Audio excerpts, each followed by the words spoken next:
The primary purpose of this podcast is to inform and educate. The information and opinions expressed by the hosts and guests in this podcast do not necessarily reflect the official position of the Life Saving Society of Ontario.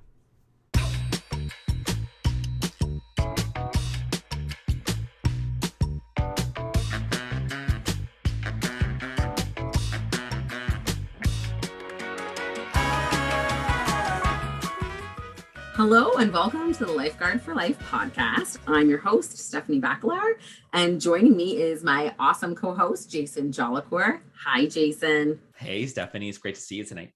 Yeah. So on this episode, we talked to Christine Peltier about the lifeguard shortage and how she has done some really unique and interesting things to address the shortage.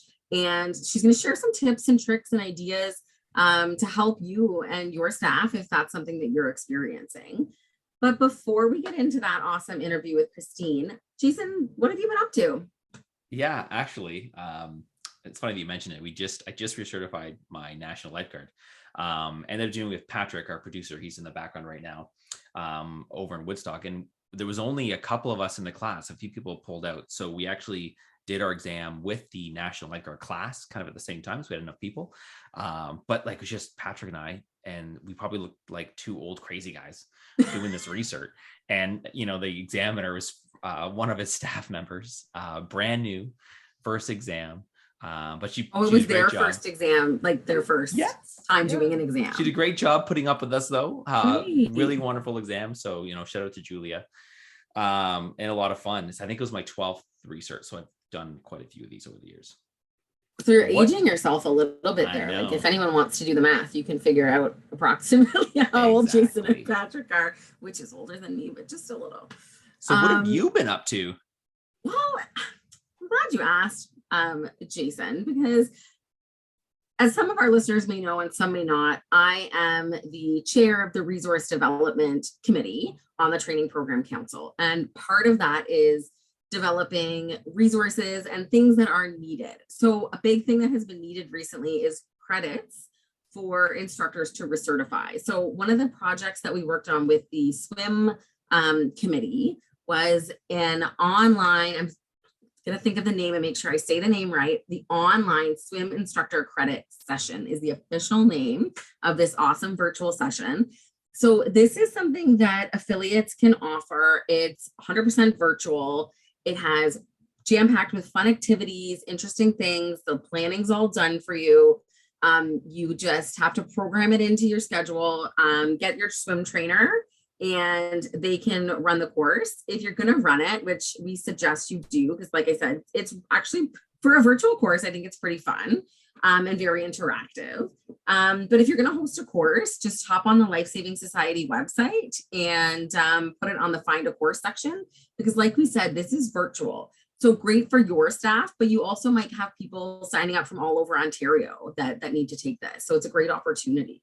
Yeah, I know a lot of people are struggling for credits right now to recertify. And this is an easy way to get at least one. Do we have yourself and Lisa to thank for creating that? Yeah. Lisa Brandy and her team, and my team, like it was not just the two of us. This was a major collaborative team effort between the swim committee and the resource development committee.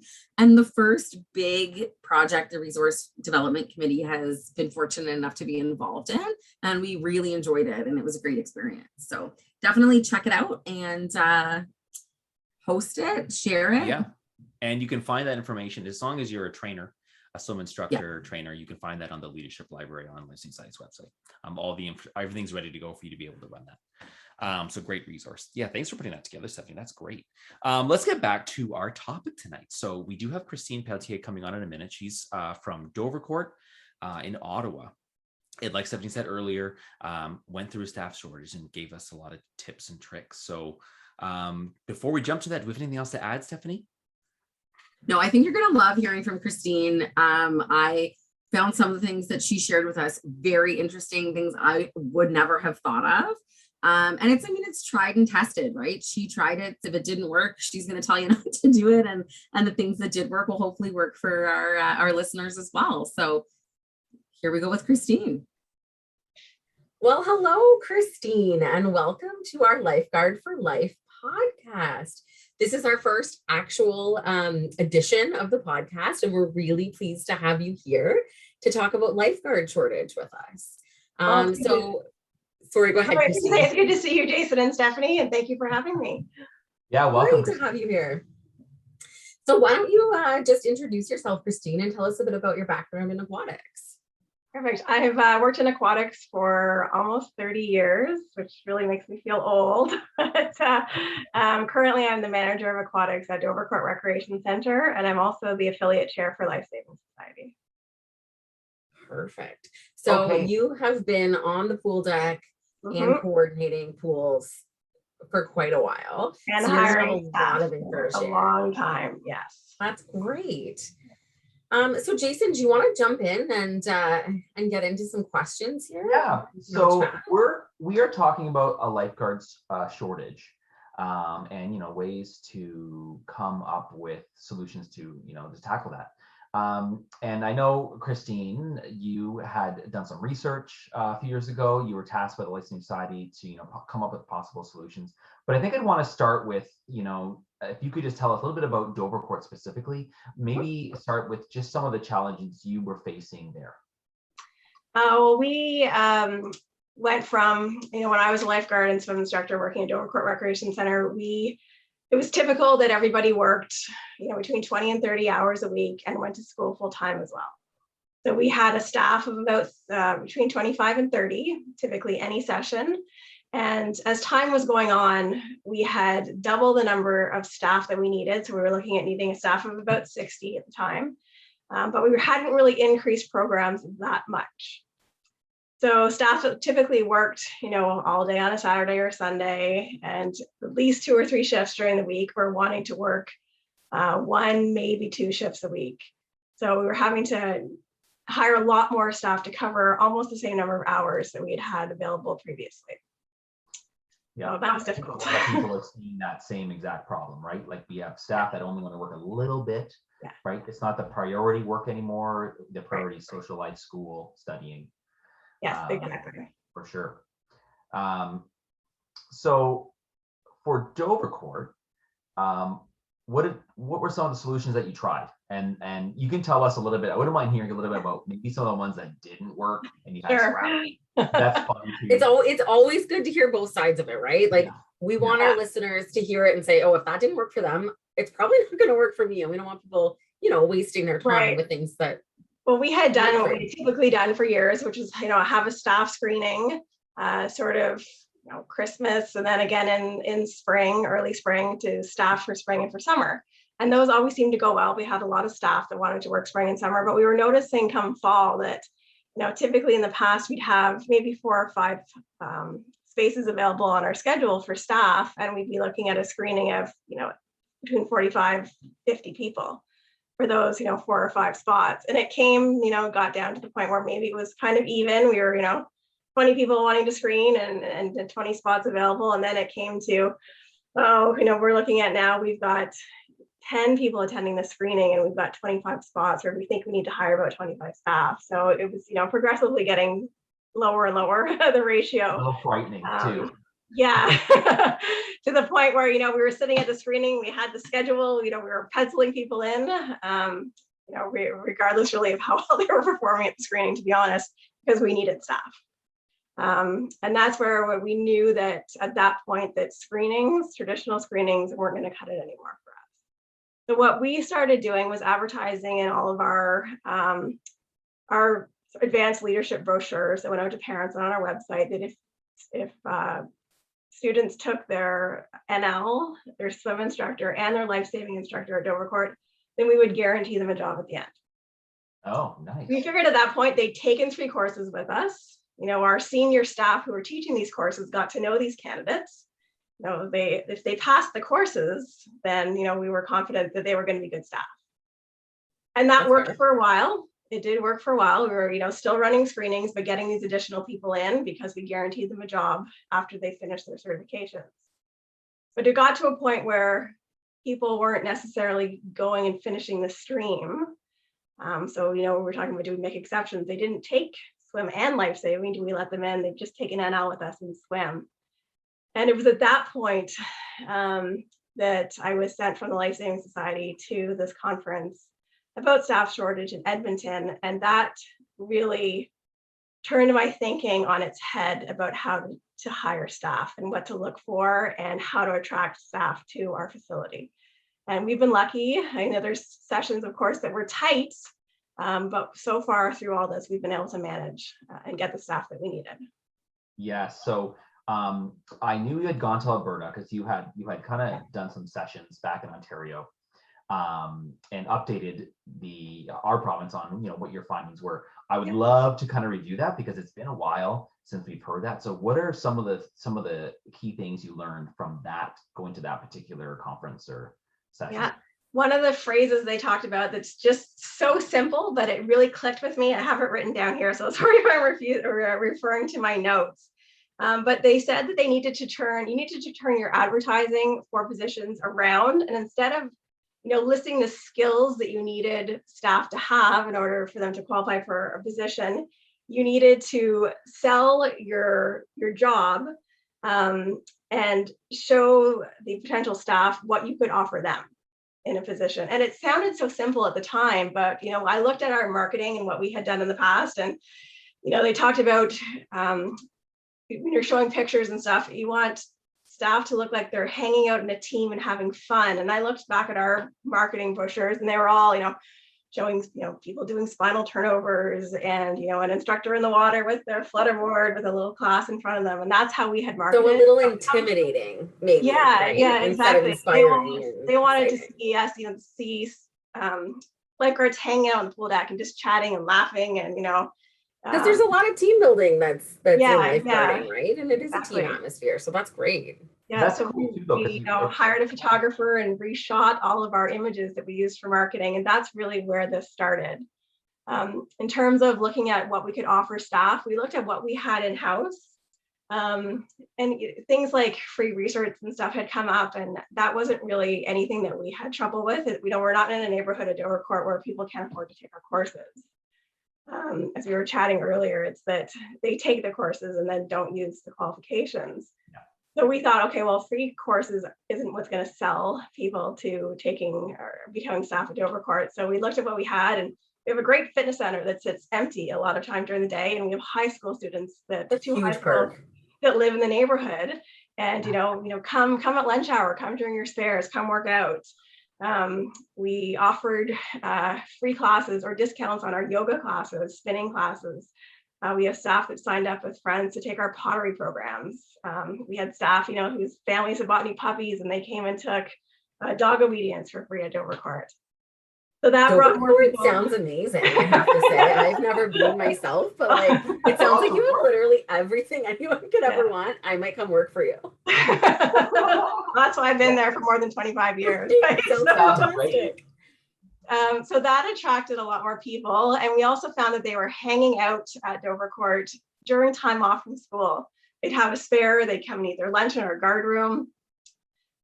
They'd, have their school day would end early. There might be a couple hours before their shift started. They come and hang out. We have a nice lobby. They felt welcomed. They felt welcome. That's huge. And it was so handy. Someone came in to use the gym, and so-and-so is late for afternoon homeschool swim lessons. Do you mind hopping in and helping us out for the first half hour? And you could often walk around the center and find someone that just happened to be there that could jump in and fill in. And of course, this worked very well until COVID hit and our facility was closed, and we were no longer welcoming those staff in to just hang out and be around. But so some of the other things that we tried that maybe you mentioned something that didn't work. Something we learned about in Alberta was trying to post for full-time adults to come, maybe stay-at-home moms or whatever. And we tried that a little bit and didn't really attract anything, but it could be the neighborhood that we worked in as well. They talked about pushing younger kids into programs earlier. So creating JLC or having a strong guard team and having kids doing demonstrations and having kids come and see that. And that's really, we did attract more people to our Bronze Star program, but I wouldn't really say it really contributed in the end to getting more staff for us. mentioned about running, offering courses for free to people who couldn't afford it. And we do have a last minute club where if we have spaces in our programs, we'll give away those extra spaces. The course is going to run anyway. So that did work. And we were actually able to attract a few Syrian refugees to our courses. They made it through the entire program, and we still have one on staff who's now a head guard and took their, NL, and is now teaching NL for us. But like we talked earlier, it's not the people who need jobs who end up working as lifeguards typically. So we even partnered with one of our community organizations to run free learn to swim programs for youth to get them up to the abilities to be able to take, bronze, become strong enough swimmers. And, we had a few make it close to that point, but they didn't seem to stick around long enough. They were out, they could get a job, McDonald's at a younger age and not have to go through all this training. And so that was another avenue that we tried, but didn't see a whole lot of success with as well. So I would mind asking you about one, Christine. Sorry, yeah, go ahead. So my colleague's daughter just started university in Ottawa. So you had heard that she was moving there, and you sent her in the mail a little letter. So I think you have it with you. You can hold it up to the screen.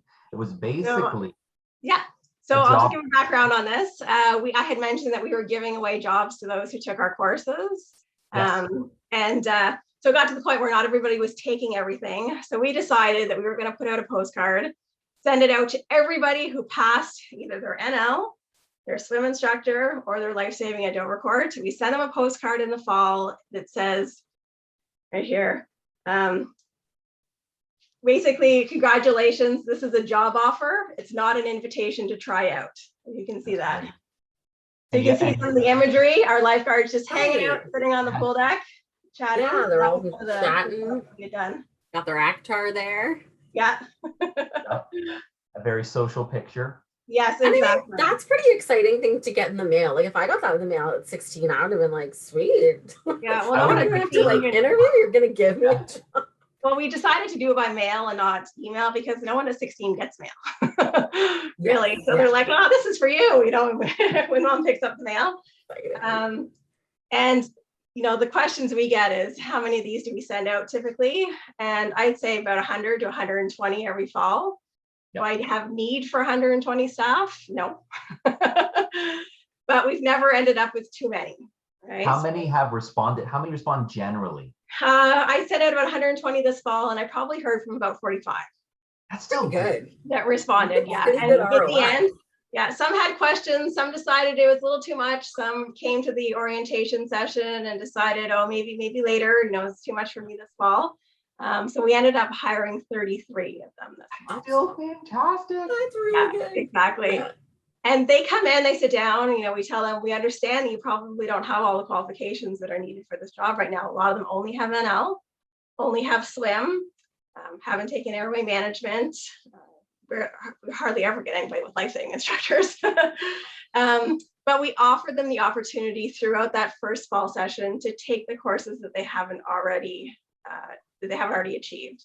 Yeah. So we had about, 10 in the fall session that were interested in taking their swim instructors as soon as possible. So we ran one where we ran all the dry portion prior to our pool reopening after our shutdown period, finished off the course evenings during the week once our pool was ready to go, and they were ready to go trained with their swim instructors that very first weekend that we reopened in September. So that's 10 staff that we wouldn't have otherwise had. And it was a very keen group and very, very interested in obtaining the qualifications that we needed. We had a few that only had NL that, maybe weren't interested at this point in becoming instructors, and we'll keep them on and, encourage them, offer them. So your preference is for them to have both, but it's not necessarily a requirement, but you kind of push for it. Yeah, exactly. I mean, if we were still looking for people that only had everything, there's no way we'd be able to cover. Yeah, like sometimes you just have to be more flexible. And that's a pretty small investment on your part for a pretty big reward. Yeah. Really, right? Just some stamps and a little. Because those flyers are not terribly expensive. Yeah. No, they're not. I mean, I think we must have printed an entire box, but I think I still have a stack about. And I think like, I mean, I work in marketing, right? So, I mean, we're all, oh, digital, digital, digital. So I think it's really interesting that it is a printed mail delivered product, because it's just that is now outside of the box, right? That is actually something everyone is so shifted away from, that it's really interesting that they're now getting a tangible thing and going, huh, actually that's a deal. Sometimes we'll get a lot of response when they first go out, sort of, early August when we send these out. And, if we get closer to our sessions about to start and we're still looking like we need a few more people to respond, we'll send out an email and it's this picture and it just said, did you get our postcard? And we're still looking for staff. So we'll get a few that, oh, I didn't know that was real. Or, I remember seeing that. I didn't really know what that was. So I thought it was a scam maybe. At the end, Yeah. Great. So Christine, if you could only do one thing, so say you have to pick your top tactic to get more guards or instructors, what's the one thing you would recommend? We have to grow our own. That's our slogan, sort of a Dover Court. We have to grow our own staff. These postcard cards are going out to people who have taken our courses. So we have to run the courses. This past year, we've run probably more bronzes while COVID was going on than we have in years. And we can't run it. All our courses are full. Our courses are full right into the spring right now.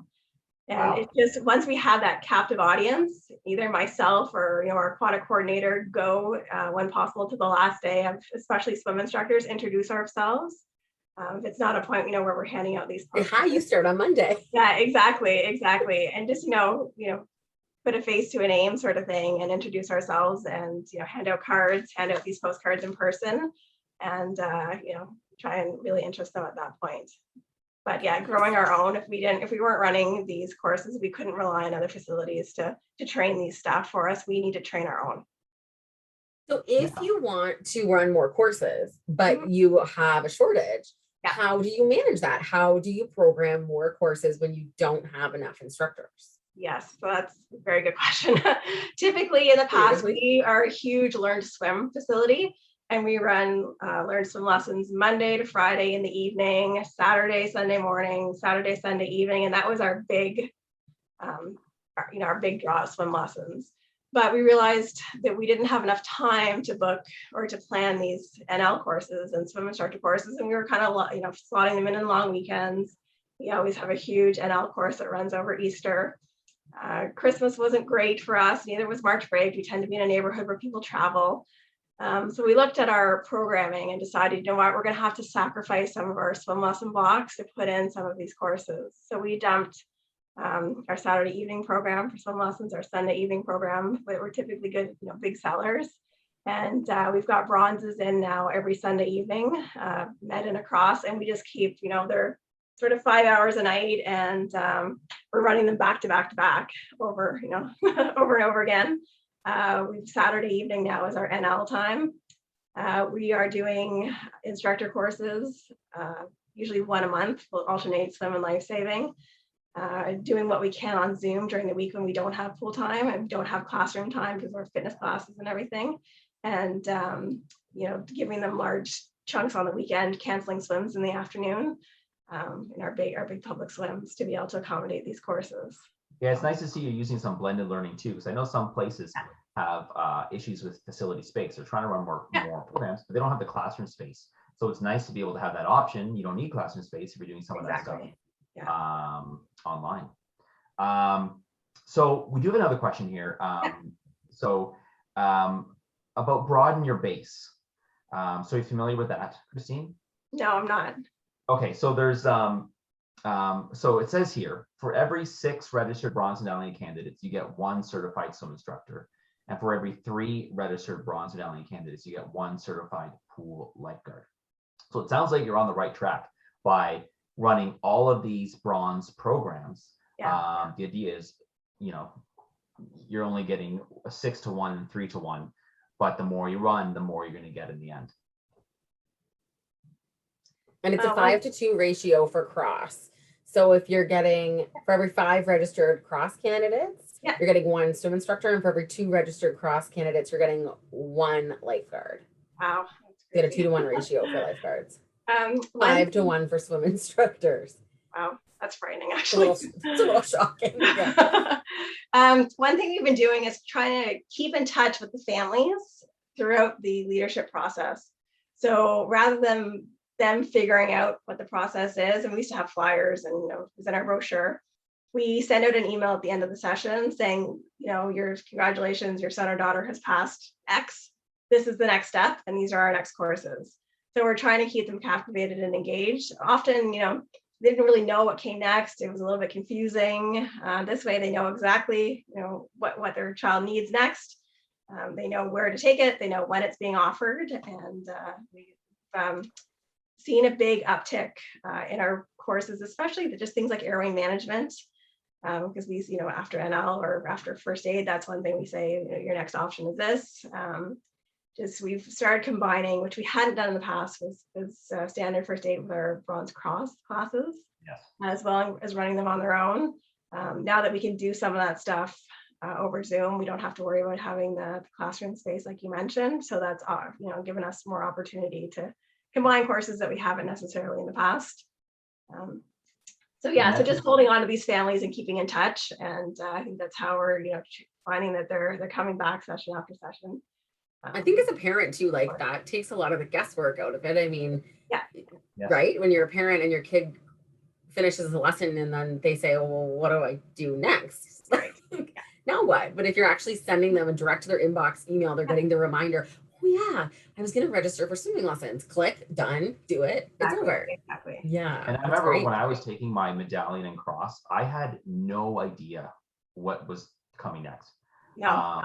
And I had to, like, I would remember, oh, it's about time I should probably do the next one. I had to call the pool though and ask. I had no idea what to do. So that's a nice step, right? Just takes, like Stephanie said, takes the guesswork out of it. This is what you do next. And here is where you can register for it. Yeah. We're offering, you know, these nights. So when I was a kid back in the day, like I'm from a small town and it's a small pool, but again, we had a really big swim program. So always a struggle to have enough instructors, right? To keep up. So there's only one manager of aquatics, but she would come around, like come in on a Sunday evening and come around and say, oh, hey, oh, you're looking good. You're going to work for us one day. Like, keep it up. You're doing great. And so you knew her, you knew that they were like, you're like 13 at that point in your medallion, and they're already telling you, hey, you're going to have a job. And they also had a really strong volunteer program. So they would let you come and teach and instruct. So I started teaching as a volunteer at 11. And my sister obviously is a few years older than me. So I would go to work with her and just teach, right? Like, you're just there. You're just an extra body in the pool. Go get the toys, grab the noodles, like whatever. But it was great. And so that's really where, when I was ready to teach, I was really ready to teach because I had been doing it since I was 11, 12 years old. So I was really like a really strong instructor right at the get-go. And I started teaching with my Bronze Cross, and because they were really short on instructors and I wasn't old enough to do my NL, and they said, just do your instructors and we'll have a guard on, because they hadn't extra lifeguards. They just didn't have people who wanted to instruct. So, I mean, not ideal because you're paying two people to kind of do one job. But I mean, it was great for me at 15 to have a job in the pool.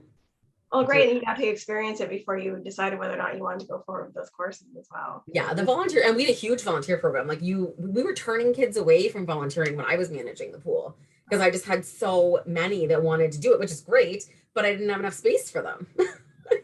Yeah.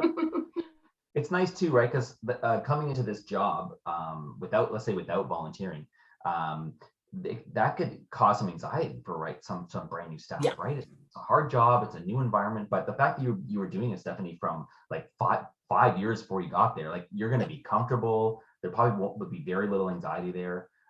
You'll just be. I was ready to go. Yeah, that's a nice touch.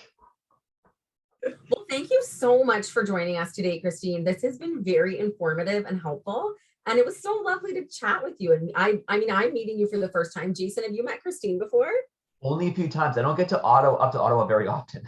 No, and I haven't been down to Woodstock to do any teaching in a while either. So, right. So it's not been exactly fantastic neighbors. catching up with you again, Christine. Thank you so much. Thanks for having me. So that was great having a chat with Christine for sure. We learned quite a bit. I think one of my favorite parts personally was it was just a nice touch. She made those like you're hired postcards. Those were great. Right. And then she sent them out to her like national lifeguard candidates that finished. So basically it says you're hired. Yeah. You don't have to go to an interview. You don't have to do this, extra steps. You can just start going to training and improving yourself. And like she said, if she trained them and she vetted them and they were successful candidates, then they were good candidates to work for her. So I thought that was such a great approach. And like, you don't get a ton of mail these days. You definitely don't get job offers showing up physically in your mailbox. It's a nice touch, everything's digital. It's digital overload.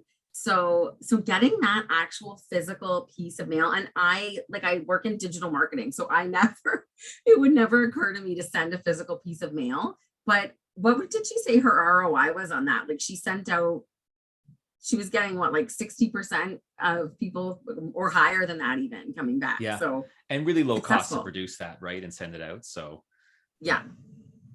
Low cost and big return on investment. So Christine did mention she had gone to Alberta to get some of these ideas that she brought back. She was kind of went on behalf of Life Saving Society. She did go with Patrick at the time, Patrick King, who was our producer. And so our producer, Jason, and the former lifeguard services chair. So when Patrick went with her, he was the lifeguard services chair, right. Correct? Yes, and he was and bringing now back. He is our fearless leader of the training program council. So it's great. We actually going to bring him on now. So Patrick, come on. Yeah, Patrick, come out of the shadows and tell us about your experience in Edmonton. Thanks first unmute yourself and then tell us about your experience. Well, thanks for having me. I don't want to accidentally talk while you guys are talking here. So I double mute myself sometimes. So on the mic and on the computer. It's nice to have you here. Like, yeah, really here. Yeah. So yeah, it was a great time. It was a quick visit. I think we flew in on Saturday morning and left Sunday night. So it was a very quick turnaround, but I had a really good time getting to know some of the people in Alberta. For me, I think what was eye-opening was there's two factors. Was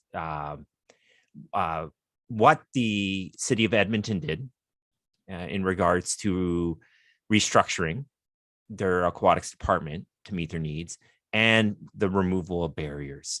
That was a big touch point when every group spoke. They really brought up the importance of removing barriers.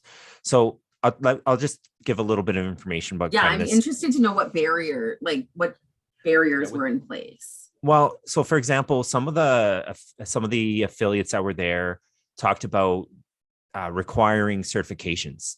And one funny situation, I forget what municipality it was, but they required the person to have a current Bronze Cross and NL to lifeguard. So you needed both the prerequisite, which is Bronze Cross, and NL to be on the pool deck. So they realized that was a challenge. That was a barrier, right? I know in Ontario, there are rarely any Bronze Cross research. We might see that more often now with assistant lifeguards becoming a more predominant thing, which is also a great solution for the lifeguard shortage, is hiring assistant lifeguards. Yeah. Maybe that'll be a topic for another webinar podcast, right? Yeah. Talking about how to use assistant lifeguards. But so they would remove that barrier. Some of the other barriers they talked about was, in Alberta, you can't hire 14 and 15 year olds. You have to get permission from the the Alberta government to hire a 14 and 15 year old, at least back then. Now, keep in mind, this was a follow-up meeting. The original meeting that they had, their symposium, was in like 2007, 2008. This was, 7, 8 years later in 2015, where Christine and I went. So this was a follow-up. And so this was stuff that they've tested and they've worked out in the past. So over the years. And so a lot of the things they brought forward were really interesting. So did they have that? Were they successful in being able to hire younger candidates, or how did they? I believe some of the organizations who went to the Alberta government got approval to hire them. They created a new position called a pool attendant. They were responsible for in larger facilities for cleaning, getting equipment for people, doing that kind of stuff. But it kept them on the pool deck so that when they were ready, when they were old enough to guard, teach and guard, they were ready and they were there and they were employed, and they're trained. That's a great idea. They're trained. And so one of the big things, just let me touch upon, was the city of Edmonton. They're restructuring. This is, high level stuff. Like, so they looked at from the bottom up and from the top to the bottom and how they were structured. And they realized the challenges they were hiring, they were very siloed. So each facility was responsible for hiring their own staff.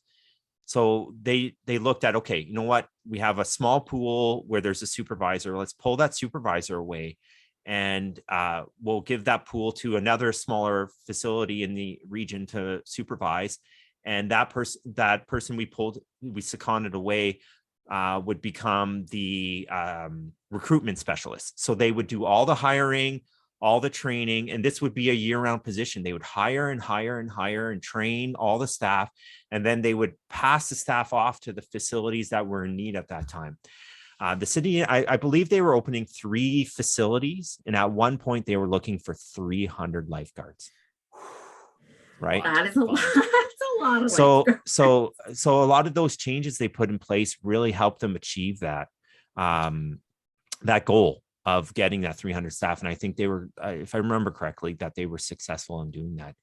And it's a great way to use your resources. I mean, one person doing all the interviewing, all the recruiting, all the training, that does seem to make a lot of sense if you have a fair amount of pools versus everybody's spending X number of hours and their time trying to manage that. It's a great idea. One of the other strategies and that was brought up was, keeping young adults engaged. So, the 10 to those tweens and young adults engaged. And keeping them engaged and providing programming for those types of things. And I think that's also a challenge for affiliates moving forward. Is we're focusing on training staff right now, but we've got to think about the future, right? Yeah. When you age out of learn to swim, what are your next steps? Well, not even just that. As an affiliate, like in 2-3 years, we should be pumping out those bronze cross classes. As you guys talked about when we were in your interview with Christine, you talked about what was it, 5 bronze medallion candidates become a swim instructor, or was it 6 or something like that? I can't remember the exact numbers, but it was. You're training a lot of medallion and cross candidates to get few lifeguard. So you need to start 2 years ahead or many years ahead, getting those people into those programs. So looking at different program types and looking at different programming options to keep people engaged. So, but that was really what we got. It was a great experience. And actually we came back and did our own symposium in Ontario, which she talked about as well. Christine talked about, and we kind of shared a lot of ideas there, and it was great. And there's we have information to share. If people are looking, they can reach out to the society and we can provide some support in that way. That's great. Patrick, thanks for coming on tonight and sharing those ideas with us. We really appreciate it. It's always nice to have you really join us, Patrick. I'm sure we'll have you on again. We'll have you pop out of the shadows. So, Jason, based on what Patrick was saying, what do you think about that age gap? Like, what is your experience? I've had some unique personal experiences with that age gap. What about yourself? Yeah, I remember, I remember being an instructor, trying to keep that age group engaged, so we can, hopefully get them into, bronzes and National Lifeguard and then stay on a staff. So I remember my second summer, I was put on the Junior Lifeguard Club out in Essex. And at the start of the summer, I was like, I don't even know what Junior Lifeguard Club is. So I, got the book, got the binder, went through it. I really liked how diverse the program was. And I remember the first week of summer, I think I had 5 kids. And by the end I had 30. It had grown quite a bit, and we're a small town. So that actually was a good number for us. And we had a blast. We brought those kids to local swim meets. We did, they helped us do the fundraising for Life Saving Society. We had a couple fundraisers like car washes and some big Oh, that's great. making some baked goods, stuff like that. So really like a sense of community and not just, because I mean, your bronzes are great, but they don't give you that broader sense of community and involvement with the pool that you get. And they spent like Monday to Friday at our facility and they loved it. They came back all the time, and then they stayed engaged. They really enjoyed. They stayed on, did their bronze event, bronze cross, National Lifeguard, and we ended up hiring. And they make great lifeguards because they are keen, but also very well trained. Yes. Right. And they've had all those experiences. So that's very similar to my experience. So when I went through my swimming lessons as a kid, like fast. Like I finished up my lessons at about 6 years old. I was like done. So like I was like I mean, there wasn't much to do. I grew up in a small town. Like there's not a lot to do. So, and I lived on a lake. I mean, we had a pool. Like I was a swimmer as a kid, right? So I got into this really long lull of like nothing to do. And the pool that I was at had a great JLC program and it was fantastic. And I came up through that. And it was really, it's that sense of community, right? And that sense of being involved in something and getting to be in different areas. And they actually let us volunteer, which was great. So I started volunteering to teach swimming lessons when I was 12. And so by the time I was 14, the manager of the pool approached me and said, hey, like come and take your instructors, get your bronze cross, do your instructors. Let's do this. So I did. And I started teaching at 15 with my bronze. And had a guard on the deck kind of watching me, but I'd been teaching for like 3 years basically, and multiple days a week because I loved it and it was great. And that was really largely thanks to that they found a way to fill that gap to keep you interested. It has some other added benefits as well, because you're starting to basically assistant teach or help at a younger age. You're comfortable in that environment. And when you eventually get hired on, I feel like that would remove some of that initial anxiety. So you've already done it. Definitely. Right. You'd be more comfortable. You're more likely to, I think, stay on and do that job. So yeah, I definitely found that when I went back, and I actually went back and managed the same pool that I sort of came up in after university. I returned. And at that point, I reinstated the Junior Lifeguard Club because I had enjoyed it so much. And it was very popular. We had tons of kids coming in. It was a great program.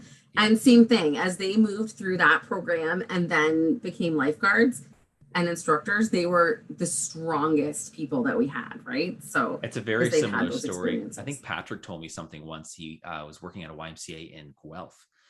Massive junior lifeguard club program, I think 150 kids, and then so many volunteers got pulled from that, and assistant instructors and eventually staff, right? So it seems like a good strategy that works for some. The other thing that Patrick mentioned was like take a look at your barriers. That's such a good tip. Take a look at how you're hiring people. I remember a university I was helping out teach a course at, and they were talking about they were having trouble just hiring staff. So we had a whole conversation together, like, well, maybe let's look at potential barriers. And they had mentioned they only hire from within the university itself. And I believe that is actually sometimes common. They want to hire their own students, right? But I think the barrier they discovered was you'd only hire people in the fall. So once per year hiring session, right? And then you couldn't be a first year student, so really you had to wait till you're in your second year. And I think by that point they were losing some of those staff to like maybe the if you wanted a job, you probably went out and found one in first year, right? So I think they learned a lesson from that and made some changes, and now they're doing better. So I thought that talk that Patrick had with barriers was really interesting.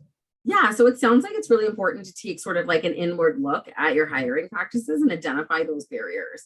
And maybe call some other affiliates that you know from other areas and say, well, this is our practices, what are yours? And have those conversations with people or your local area chairs or whoever you have, available to you, or the society itself, as Patrick said, right? Like the society's here to make sure that you're supported. So reach out. That was great. I just wanted to thank Christine and Patrick for helping us out to get through this podcast. And Stephanie, do you remember what our next topic is in December? Okay, I am very, very excited about our next topic. So we will be talking about urban myths relating to first aid. So all Yes. those things that, you know, you kind of thought so and so said this, but that doesn't seem right. Or, oh, well, you know, they've always said this. And some of those little things that you've always thought, is this right? Or Yes, it's always fun to hear where some of the things came from. Where did they start? right. Yeah. So Merrick from the Licensing Society is going to be on to help us because he's been teaching those classes forever and he has a whole bunch already. But you might have, as our listeners, might have lots of myths that they want us to basically bust. So if you it's like Mythbusters. I like that. Yes. So if you have some stuff you want to share with us that we can talk about, email us at lifeguard4lifepodcast@gmail.com. And that is the number 4, lifeguard4lifepodcast@gmail.com. Yeah, shoot us an email. Let us know. We would be super interested to hear what urban myths are out there, and we will myth bust them with Merrick. Thanks for spending the night with us, everyone.